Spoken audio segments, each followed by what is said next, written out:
Okay, look like it's coming up. Give me a minute here. I'm gonna have to mute that, and then we'll go here and get this going. Got it. This meeting is going live. Give you guys a few minutes to get in. Welcome, welcome, welcome, you guys. I'm gonna do another video regarding the price prediction of Pulsechain. So I'm gonna wait a few minutes, let a few more people come in. I just went live. I didn't give any notice. I need to start giving more notice. There's people who want to get this information on Pulsechain from a different perspective. Of course, EBcrypto, Family Cash Machine.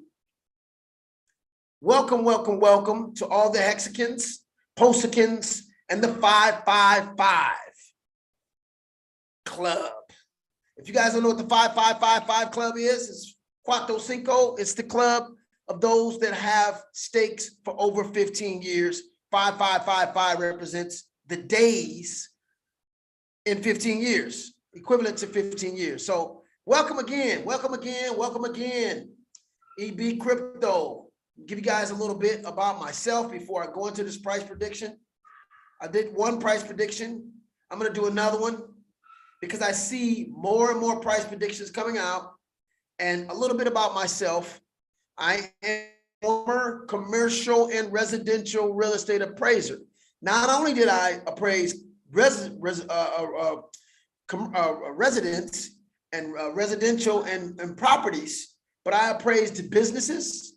I've appraised golf courses. I've appraised churches, office buildings, skyscrapers, multiple units, 300-400 units. I've appraised a lot of different various properties, mines, stuff like that, projected future properties, for the blueprints before they were built. I appraised beachfront properties, gated community properties that were, along the shoreline in Playa Vista in Los Angeles, $1 million homes, you name it. I pretty much appraised in Beverly Hills, Santa Monica. I've appraised in Walnut Creek. I've done so many different valuations, hamburger stands, even businesses, meat packing companies. I've even appraised franchises and things like that. So I'm pretty much trained in that area to understand value. I also had a background in trading commodities, mainly currencies. I traded Swiss francs, Deutschmarks, yens, even the euros when they came out, and learned a lot about currency. Didn't know much about money, but I learned a lot about currency. Now, I'm doing this video, so therefore, people who have watched those predictions, I want you guys to really pay attention to what's being said in these quote unquote predictions. Okay, because in these predictions that are being talked about, most of the individuals that are doing these predictions, now I'm going to say this before I go into my perspective, because I'm giving a total different perspective than most people who give these price predictions. Now, I'm noticing that the individuals inside of the Hex community are some of the most intelligent people in cryptocurrency, hands down, period. That's something I want to say. I'm noticing that they are some of the most intelligent individuals in the cryptocurrency space. To me, Hex is the litmus test of cryptocurrency, period. If you're not understanding Hex or in Hex as a cryptocurrency person, then you're really not so well versed into this industry, because it is a time deposit, pretty much a CD on the blockchain, can't be disrupted, can't be stopped. It's basically future value that you can deposit for your generations behind you, your children, your grandchildren, and it can basically not be stopped or disrupted or in any way confiscated. So it's a perfect way to, on the blockchain, deposit value that can be appreciated over time. Wow. It's a delayed gratification. And it has already created so many millionaires in this industry. I don't know how someone could overlook Hex, starting with that. So again, to be a part of Hex is to be a part of one of the most brightest, intelligent communities in the cryptocurrency space, hands down. And to have a 5555 is to also be in an elite group of individuals who understand time deposits, understand generational wealth, understand the blockchain and decentralization to the highest of its level. Now, most of the people who I've seen doing these videos are crypto individuals who are predicating this value based on cap rate or based on coinage or based on their projected sales price of the initial sacrifice. Okay? I'm not here to badmouth anyone because I give an A to effort to anyone that tries. I'm not here to downgrade any of my Hexicans out there because I think we're all doing a wonderful, excellent job in representing this platform and this opportunity, whether it's Hex, whether it's Pulsechain, whether it's PulseX. I've seen some really great representations of this particular community, say the least. So again, my opinion is my opinion. I don't really think that I'm going to give an opinion of value. I'm going to show you a different perspective of value. That is my assignment right now, is to show you a different perspective from a valuator's point of view that's not being looked at, okay? So let's get that straight. So I saw a gentleman a couple of days ago talk about, the price prediction, and he basically based his price prediction on the starting price of the sacrifice, and he gave a price of, I think, 001 or something. I think he called it nod 1. And there's a lot of different individuals who got their own way. And what I do respect is they give their explanation as to why they come up with that opinion. But I'm going to give a different perspective, okay?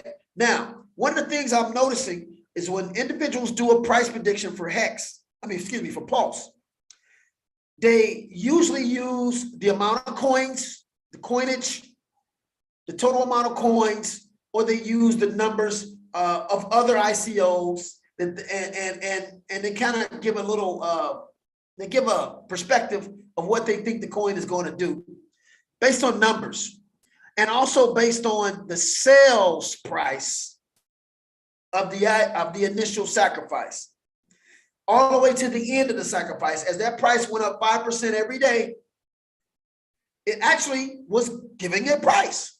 Now remember, most people, they're doing a price prediction. I'm going to say this: when it comes to valuating something, there's a thing called sales price and there's a thing called value. And what I want you guys to understand, the first point I want to make is price and value is two different things. Now, if you're going to use the number that Richard Hart started the initial price sales of coins, again, price and value is two different things. I'm gonna give you an example. When I'm doing real estate appraisals, they got a MLS, a listing of properties, and most people think their property is worth a certain amount, but that might not be the actual value of your property. The public, once that property is on an open market, will determine the value of that property through buys, closed sales, and and not just open offers. An open offer or a sales price is not really indication of the value. I'll give you an example. I bought my first property for $194,000 in a multi-million-dollar neighborhood because the property was kind of dilapidated. They let it run down, and the condition of the family's finance was in a dire situation. So the actual sales price of that property was not really the value of that house, So with just a few dollars inside of that house, just a few repair dollars in that house, the value just exceeded enormously. So again, a lot of times there's certain conditions, market conditions, or internal conditions that will make the value and the price, two different things. I think that's what we're looking at with Pulse. I think that's what we're looking at. I've met individuals, right? And then you've seen some of these programs where there's individuals that go to these pawn shops or they go to thrift stores and they buy and they purchase certain items for a certain price. But that price is not always representative of the value. Sometimes when they go to these pawn shops and sell things, the condition, the atmosphere of that individual's life could be in ruins. That person's personal life could be just shambles. So his sales price may be representative of his condition, but not really representative of the value of that item. You guys understand what I'm saying? Sales price and value is two different things. I think that's the case here with Pulse. I think a lot of people are coming up with a sales price based on prior platforms, prior ICOs. There's never been a sacrifice before. This is the first time, or prior coinages, initial coin offers, and basing it on the numbers of coins, basing it on the price that they start by selling at and the price that it closed at in that initial coin offer. But again, price and value is two different things. Just because something sells for a certain price doesn't necessarily mean that is its value. Now, why am I saying that? I'm saying that because we have a very, very unique situation here when it comes to Pulse. When it comes to Pulse, we have an atmosphere and a condition in this market that is creating a situation of demand. That's my next point I want to go to. Demand is not being considered when they're doing these price predictions. What is the demand? Right now, we have a huge elephant in the room. What is that huge elephant in the room in the cryptocurrency space? Ethereum fees. 90% of the coins on in the cryptocurrency industry are on Ethereum's blockchain, which is creating a very unique situation in the fact that a lot of average people are being squeezed out of this industry due to the enormous amount of fees that's being charged with transactions. It's a huge problem that is creating a huge demand for the solution to that problem. Oh my goodness. So again, in these price predictions that are based on numbers solely and not based on sale versus value, and value not always being indicative of sale price, and sale price not always being indicative of value, that's not being considered. And that's what I'm looking at. Like, oh, I don't know, you guys, these numbers you guys are coming up with, I think you might be shooting yourself in the foot, because there's so many other conditions that you have to analyze when you're trying to come up with the value of something. If you're giving a price, you're basically trying to give the value. And again, price is not always indicative of value. It's just not. Sometimes they're two different things. I think that's what we're walking into with this Pulse. I think Pulse price predictions are not really correct, because we have a value. This particular project is valued on a whole nother level because of its demand. That's the other thing. Value is based on demand. Is there demand for this product? Oh, I think so.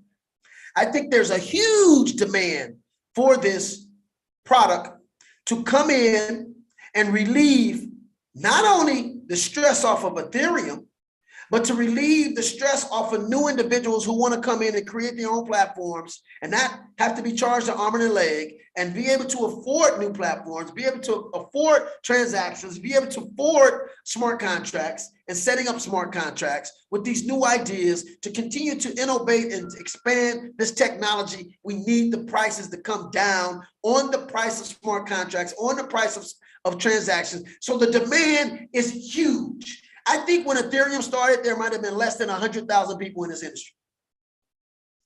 Now, there was over 100,000 people just in this one sacrifice. There was over 100,000 people in this one sacrifice. There's hundreds of millions of wallets now just with Ethereum alone. There's hundreds of millions of wallets. So this industry has blossomed. So therefore, the demand for this huge problem is massive. All of this has to be determined and considered when you're trying to determine value. Many people in this world understand the price of everything and the value of nothing. Many people in this world understand the price of everything, but the value of nothing. I think we're entering and examining Pulse from its price, potential price, but not really contemplating the value. What is the potential value based on the market conditions, based on the environment, based on the demand? You guys see where I'm going? And the other thing I want to consider is functionality. The functionality of Pulse is like no other functionality in smart contract platforms. The throughput is better. The transaction speed is better. And they also have created a function of deflationary coinage. We have to consider the functionality in the overall value or valuation. Is the price what we started to sacrifice with the actual value? Is the price of what we ended to sacrifice with the actual value? I think not. I think those are two different things. I think that we, coming into this early, we had an opportunity to get a price that was not the actual value of what it was. I think the value exceeded the price of what we able to get into. And that's why most people who get into some of these projects in the beginning win, because they get a price based on price that the particular platform set, but it's not really indicative of the value. And the value will be based on what? The demand. The demand also, the value will also be based on the functionality and other things. So again, the reason we got such a great price because the particular provider gave a price. But again, that price may not be the value. I know it's not the value. The value is huge. The potential of this value is huge because of these categories that I'm going through. Market conditions, demand, functionality. Like I said, this has a function no other coin has ever had. It's deflationary. And some people will say, well, can you just create value? Yes, you can. One of the things cryptocurrency is, it's multiple things, but it is programmable, it's borderless, it's censorship resistant. And these are the things that cryptocurrency is. And you can't, it's also, it's an ability to store value online. So you can program something to have value. And I believe that's what's happened with Hex, and that's what's happening here. So with Pulse, there is a deflationary, there's so many coins being burned. Ethereum's not doing that. There's so many coins being burned. So it's going to create value because of that functionality. It's much faster, it's like 13 times faster than Ethereum. That functionality, there's a demand for that. The throughput, the capacity of individuals that can operate on there is larger than Ethereum's capacity. That's why you're paying all those fees, because the capacity size is pretty much shot out. They've extended all the capacity. So this is why the fees are so expensive. So all of these different functions is creating value. Another thing I want to talk about that I didn't realize can create value, and I just realized it with Dogecoin and Shiba Inu, is hype. Marketing. You can have a product that's worth nothing, really has no value, but if it gets enough hype and enough marketing, you can create value. We learned that with Doge. Dogecoin didn't even have a development group. The coin was made as a joke, but because Elon Musk, someone who's popular, did commercials in the Super Bowl and started to support that coin and put some money behind that coin, everybody knowing this guy, his popularity, his infamy, they started to buy that coin. So anything that gets enough hype will create value. Now, Richard Hart is doing a great job marketing. They call him a scammer. They call him this. They call him that. He has on $5 million worth of watches. You know, he's buying $50,000 sweatsuits. He's driving Ferraris. He's a multi-billionaire. We know for a fact. He's not admitting it, but he's pretty much know based on his timing in this industry and some of the wallets that he maintains. And he's pretty much over $1 billion. I'm pretty sure he is. And he's marketing great. He's a huge marketing, billboard for this platform, and he's creating a huge, huge following. And his following now, they're influencing and teaching more people about Pulse, about Hex, and also the 10,000x of Hex is bringing more and more attention, more and more hype. Hype is value. Hype can create value. These are different conditions we got to consider. It's hard to measure those, so we never consider them because they don't have a numerical measurement. But nonetheless, these are factors that has to be considered when you're trying to determine value. You have to consider them. Hype is huge. I didn't really realize that in this industry. I was always going for coins that had functionality, and I'm still looking for coins that have functionality. I don't want coins that have no functionality, but at the same time, I learned something valuable with Doge, with Shiba Inu, is that if any coin, because this industry is so small still, if any coin gets enough momentum, marketing, and enough hype, and enough exposure, and enough people participating, that's value. And remember what I said, that Pulse generated $1 billion in 1 month. PulseX, $1 billion in 1 month. These are shattering records. These are huge, huge, huge impacts in this industry and indicates the kind of support and hype and marketing that's going with this particular platform, not to mention the demand for the coin, not to mention the fact that there's a huge, huge problem in this industry that this pulse chain could actually fix. Value, value, value, value, value. See where I'm going? And this can't be measured with the numbers of the coin. It can't be measured with the amount that the sale of the sacrifice started with. It can't be measured. These are invisible factors. And that's why I say EBcrypto wanted to give a little different perspective on what the price prediction could actually be based on a valuation of invisible factors that most of our price predictors are not considering. So again, with that, that's all I wanted to talk about. I wanted to show you guys some invisible factors that definitely, although they are invisible, they are definitely directly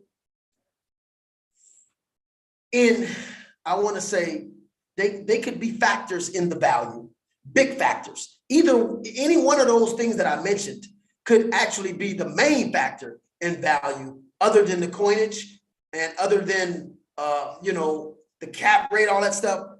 And again, like I said, the cap rate, for years, I was using cap rates as a real estate appraiser. When it came to income properties, the cap rate was very, very, very, very significant. But when I'm realizing in cryptocurrency, I heard Richard Hart say the cap rate is not really mean anything. And that for a couple of weeks, that kind of threw me. And so I really looked at the cap rate in crypto is based on not total supply, but it's based on what's in circulation. A little different in appraising, okay? Capitalization rate's a little different in appraising than it is here. It's based on the total, not the total supply, excuse me, but the circulating coins. Now, remember, we're in Pulsechain, a group of individuals who are hexagons, a group of individuals who understand delayed gratification, a group of individuals who are doing 15-year stakes and waiting for gratification. These are the majority of the participants in this particular journey. So I would imagine most of them are not going to be liquidating all of their assets. A lot of them will be locking some down, including me. Yeah, maybe I may liquidate a little in the beginning, maybe a little, but not a whole much. But me and my team, we are holding on. We are holding on for dear life.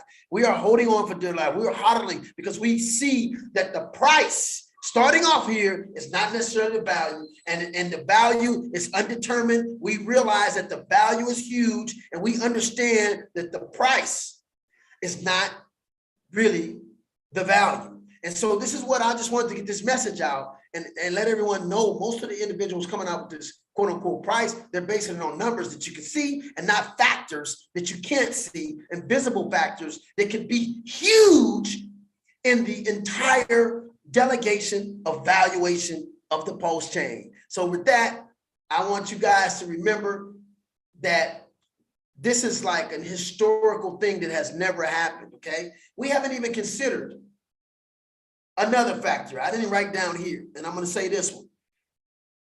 The biggest, largest airdrop ever in the history of cryptocurrency. We don't know how that's going to affect the value, because there are so many platforms that have Ethereum ERC20 tokens, and it may be costing their network too much to exchange. They may adopt the Pulse PRC20 token that they're getting for free that has the same functionality as their coin. We don't know the adoption rate. We don't know how many people are going to have free coins on their block, on their particular projects that may adopt to the PRC and walk away from the ERC20 tokens. That's a whole nother invisible factor that could actually, these things could not take long to take place. They could happen the first month, the first 2 months. And there's a lot of individuals, I'm pretty sure, because the main influencers in cryptocurrency are not talking about Pulse, mainly Pulsechins and Hexachins, but there's some of the main influencers in cryptocurrency are not talking about Pulse. So therefore, some of their audiences could start hearing about the advantages, the functionality, the problem solving, and the profits, and come over to the Pulse chain. So here's another invisible factor nobody is considering, and also no one could measure. Wow. So I'm highly excited about Pulse chain, its possibilities.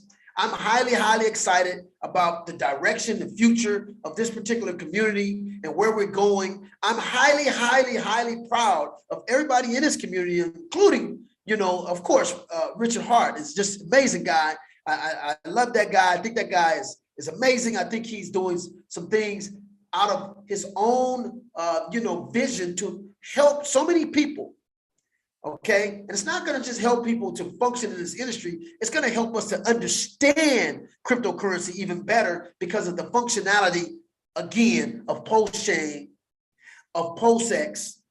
We're going to understand the scammers. We're going to understand the admin keys and keeping control of our keys by having something that's working the way cryptocurrency is supposed to work.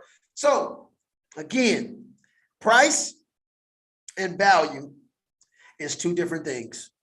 And the price is not always, usually it's not the value of something. The value can be more or less. But again, remember that we are in a most unique situation that has ever happened in the crypto space that I've ever seen. And I'm excited and proud for where it's going and the position that we're all in. So with that, this is EBcrypto. I want to sign out. Peace, love, and power to the Hexachins, the Pulsechins, the 5555 Club, the Family Cash Machine, and all those that are making Pulse chain more and more noticeable in this industry. I commend all you guys for your hard work, and let's keep it going, and let's help to save people from getting wrecked in this industry, and let's bring more people to positions where they can be proud of cryptocurrency and they can understand it in its proper manner. So with that, I'll sign off. You guys have a great one. This is EBcrypto. Bye-bye.